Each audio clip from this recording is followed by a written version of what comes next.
It was a quiet autumn morning in Cedarwood Crescent, the kind of suburban street where the air hovered at a crisp 65 degrees Fahrenheit, and the biggest worry was usually a late newspaper delivery. But beneath the pastel houses and manicured lawns, a dark scheme was brewing, one that would soon shatter the neighborhood's calm. The local Homeowners Association, or HOA, had always been strict. Keep your grass under 3 inches, trash cans in by 8 a.m. But lately it had morphed into something sinister under Mitchell Grant, a shadowy figure few had met. Fines spiked for absurd reasons. $200 for a trash bin lingering an hour past pickup, $50 for a single dandelion daring to sprout. Then came the Cedarwood Enforcement Division, CED, two men in dark blue uniforms, badges glinting like cheap jewelry, claiming to uphold community standards. They weren't real cops, just goons in costumes, hired by Grant to bully residents into signing vague forms and paying inflated fees. Neighbors whispered about a scam. Some said Grant was pocketing cash, others sensed a deeper con, but no one had proof. That morning, they targeted Grandpa Hank Dawson, an 80-year-old veteran tinkering in his garage 50 feet from the street. The taller one, Carter, banged on his door with a clipboard, demanding entry to inspect boxes of old records Hank was fixing for charity. Non-compliance, Carter barked, threatening fines or eviction over nothing. Hank, who'd faced worse than petty tyrants in his army days, asked for a warrant. They had none, just sneers and batons. When he stood firm, they twisted his wrists, shoved him into an unmarked sedan, and sped off, tires screeching past stop signs. The CED wasn't about rules. It was a front for extortion, a fake police force squeezing money from a neighborhood too trusting to fight back. They hauled Hank 5 miles to a rundown warehouse where stacks of papers revealed their game. Liens, repossession threats, stolen data from real estate records. It was a carefully orchestrated racket, preying on suburban peace with fake authority. But they didn't count on Hank's past, or the Medal of Honor in his pocket, that would soon turn their deception into a disaster. What started as a power grab over trash cans ended up exposing a criminal web, all because they picked the wrong man to mess with. In the quiet suburb of Cedarwood Crescent, where the hum of lawnmowers rarely rose above 70 decibels, Major Henry Hank Dawson lived a life that seemed ordinary, until it wasn't. At 80, he was the kind of man who could spin a yarn over a 5-mile drive to Walmart, his vintage Ford Mustang rumbling down streets lined with pastel homes. But beneath his stoic exterior lay a heroic past that few neighbors knew about until it roared to life one autumn day.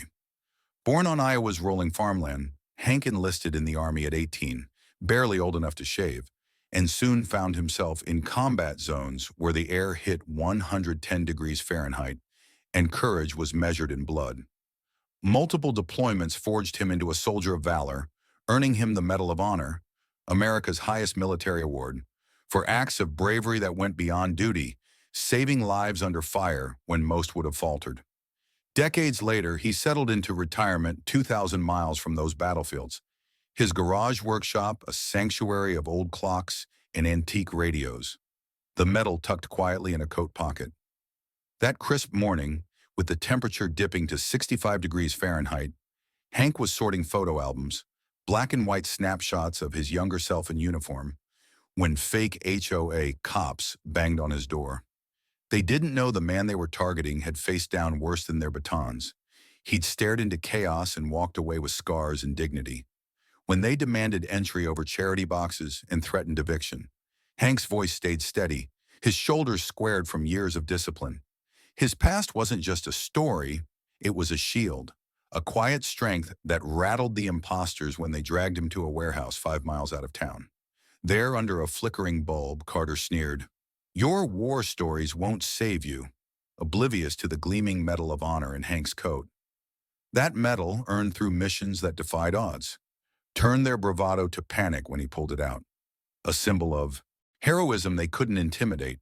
For Hank, war never truly ended. It lived in his vigilance, his refusal to bend.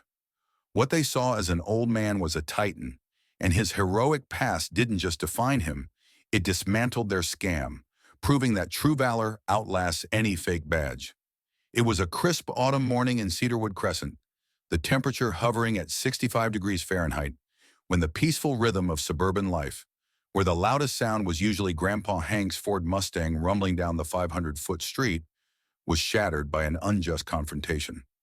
Major Henry Hank Dawson, an 80-year-old veteran, was in his living room, sorting through photo albums with his grandson, when the doorbell rang with a sharp trill that cut through the quiet. Standing on his porch were two men in dark blue uniforms, badges reading Cedarwood Enforcement Division, glinting in the midday sun. They weren't real cops, just imposters hired by a shady HOA figure, Mitchell Grant, but their smug authority felt real enough. Clipboard in hand, the taller one, Carter, demanded entry to inspect cardboard boxes Hank was packing for a charity drive, claiming they violated HOA rules. Threats rolled off their tongues, fines starting at $200, property seizure, even eviction, all over a few stacked records in his 10-foot hallway. Hank, who'd faced enemy fire in 110-degree deserts, wasn't fazed by their bluster. "Show me a warrant," he said, voice calm but firm, his 6-foot frame unbowed after decades of service. That's when their overconfidence turned hostile. Carter leaned in, breath reeking of stale coffee, hissing, "No one defies us," while his partner gripped a baton, itching for action. When Hank held his ground, refusing entry without legal proof, they snapped, twisting his wrists, cuffing him, and dragging him off the porch like a common crook. His grandson shouted, neighbors peeked from windows 50 feet away, but fear kept them frozen as the fake cops shoved Hank into an unmarked sedan parked at the curb. "We'll make an example of him," Carter barked, tires screeching as they sped off, ignoring stop signs on their 5-mile haul to a warehouse. It was an arrest without cause, a blatant abuse of fake power over a man whose only crime was standing up to tyranny. But Hank's resistance wasn't just stubbornness. It was a spark, honed by years of combat, that would soon ignite their downfall. They thought they'd nabbed an easy target, a retiree tinkering 20 feet from his garage. They didn't know his Medal of Honor waited in his pocket, ready to turn their scheme to ashes. In that moment, Hank's defiance wasn't just personal. It was a stand for every neighbor they'd bullied. The air was thick with mildew and machine oil in a dimly lit warehouse, 5 miles outside Cedarwood Crescent, where the temperature lingered at a damp 70 degrees Fahrenheit on that tense autumn day. Major Henry Hank Dawson, an 80-year-old veteran, stood bound under a flickering light bulb, facing down two fake HOA cops who dragged him from his home over a petty rule. Carter, the taller one, circled him like a vulture, his baton raised 2 feet from Hank's weathered face, demanding he sign papers riddled with terms like liens and repossession. These weren't just threats. They were the gears of a scam grinding away at a neighborhood 500 feet of manicured lawns back home. "Your war stories won't save you," Carter sneered, his voice echoing off the concrete walls, oblivious to the weight of the man he'd cornered. Hank, who'd braved 110-degree battlefields in his youth, stayed silent, his gaze steady, until a faint jangle broke the standoff. It came from his coat pocket, a glint of metal that Carter yanked out with a frown. In his trembling hand was the Medal of Honor, America's highest military award, its inscription gleaming under the bulb, a testament to valor beyond duty, earned saving lives under fire decades ago. The warehouse fell silent. Even the hum of their makeshift command center 20 feet away seemed to pause. Carter's partner stepped forward, eyes widening as he grasped what they held. Not just a medal, but a symbol of a national hero they dared to kidnap. Hank's quiet challenge cut through the haze. "You still think my rank means nothing?" Carter's face drained of color, the baton dropping an inch as panic replaced bravado. Slamming the medal onto a table 3 feet away, he tried to mask his fear, but the damage was done.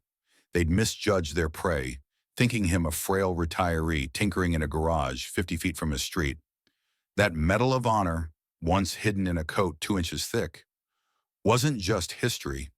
It was a grenade, detonating their scheme.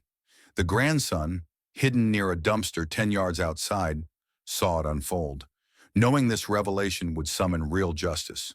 For Hank, it was no surprise. He'd carried that honor through wars and now into this fight, proving that true heroism could unravel even the slickest con in a heartbeat. On a tense autumn day, with the air cooling to 70 degrees Fahrenheit, inside a grimy warehouse 5 miles from Cedarwood Crescent, Major Henry Hank Dawson stood bound, facing fake HOA cops who'd abducted him over a trivial rule. The scam, run by Carter and a shadowy Mitchell Grant, had turned a peaceful suburb, with its 500-foot streets of trimmed lawns, into a surveillance playground, extorting residents with fake fines and threats. But the community's response, sparked by Hank's grandson, shifted the tide. As Carter waved a baton 2 feet from Hank's face, the grandson, heart pounding, had already dialed 911 from his car parked 10 yards away behind a dumpster, his voice cracking. "They've taken my grandpa. Fake cops from the HOA." Neighbors, too, had noticed the unmarked sedan screeching off, and anonymous tips flooded the police line. Reports of odd fines, midnight calls, and those eerie Cedarwood Enforcement Division badges. Within an hour, real cops traced the trail to the warehouse, where stacks of papers and monitors 20 feet from Hank revealed stolen data and live feeds of the neighborhood. Headlights sliced through the gloom as Detective Charles Rubin, a Marine-turned-cop, burst in with a black SUV, tires squealing on the concrete 50 feet wide. "Freeze!" his voice boomed, pistol drawn, as officers swarmed the space, red and blue lights splashing across walls 30 feet high. Carter lunged for a gun, but Hank, wrists still zip-tied, tripped him with a swift foot, sending him sprawling 5 feet across the floor. Rubin pinned him down, cuffs clicking, while Carter's partner surrendered, baton clattering 3 feet away. The grandson freed Hank, who pointed to the command center. "They've got everything. Addresses, feeds." Police seized it all. Documents tying Grant to a multi-neighborhood racket raking in thousands.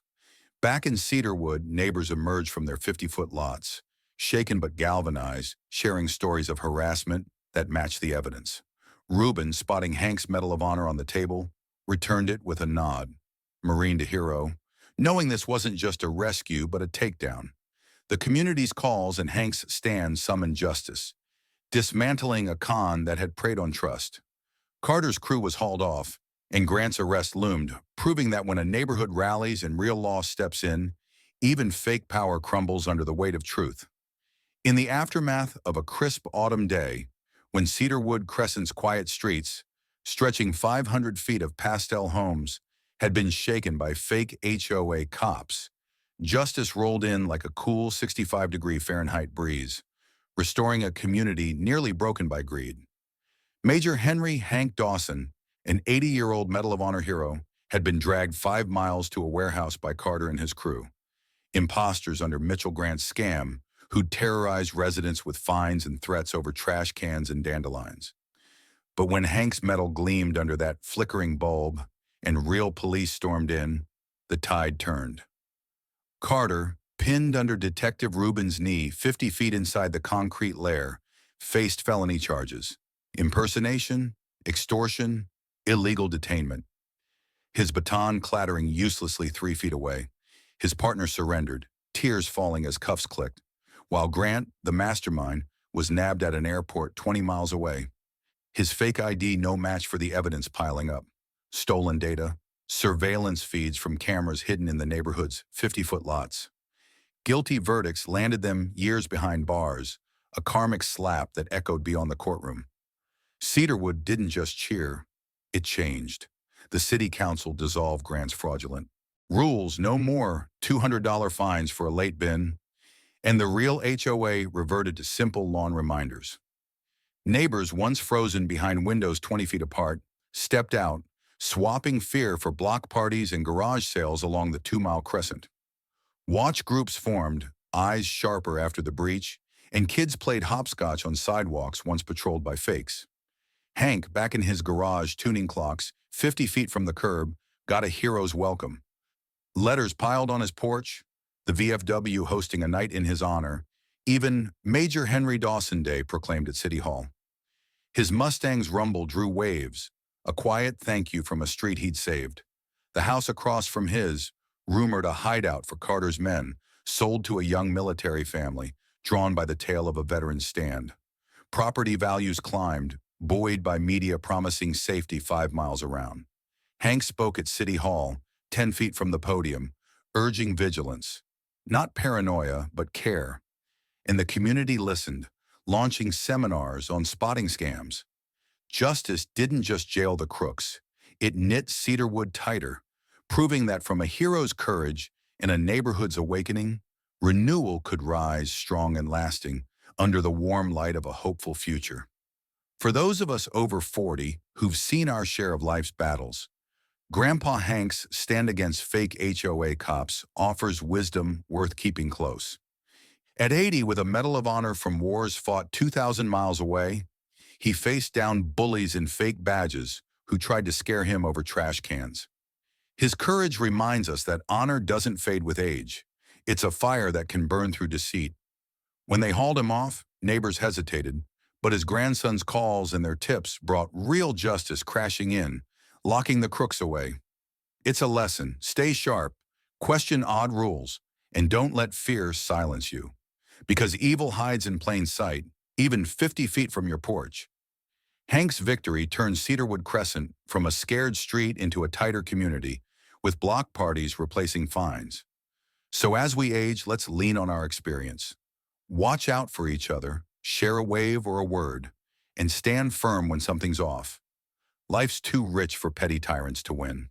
Like Hank polishing his metal in that garage, we can shine through the years, proving vigilance and heart keep us strong, no matter the fight.